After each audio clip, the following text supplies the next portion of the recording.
నమస్కారం. నా పేరు అక్షయ సాయి. ప్రతి నెల వచ్చే సంకష్టహార చతుర్థి ఎందుకు అంత పవిత్రం? ఈ రహస్యాన్ని స్వయంగా గణేశుడే చెప్పాడని మీకు తెలుసా? పూర్వకాలంలో దేవతలు, ఋషులు ఎన్నో కష్టాలను ఎదుర్కొంటున్నారు. ఆ సమయంలో వారందరూ కలిసి పార్వతీదేవి మరియు శివుడు వద్దకు వెళ్ళి తమ సమస్యలను చెప్పుకున్నారు. అప్పుడు పార్వతీదేవి ఇలా చెప్పారు: మీ కష్టాలన్నీ తొలగించగల శక్తి నా కుమారుడు గణేశుడు వద్ద ఉంది.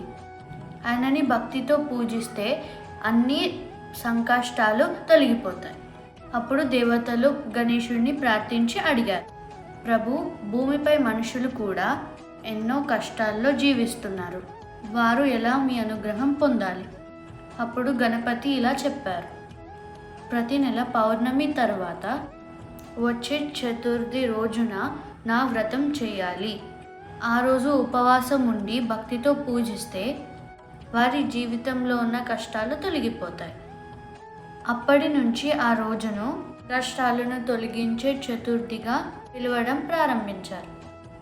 అందుకే దీనికి సంకష్టహార చతుర్థి అనే పేరు వచ్చింది. భక్తులు ఈ రోజున ఉపవాసం ఉంటారు, గణపతికి పూజ చేస్తారు, చంద్రుణ్ణి చూసి వ్రతం ముగిస్తారు. అలా చేస్తే జీవితంలో ఉన్న అడ్డంకులు తొలగి శుభం కలుగుతుందని విశ్వాసం. ప్రతి నెల సంకష్టహార చతుర్థి రోజున గణపతిని పూజించండి. ఓం గంగణపతియే నమః.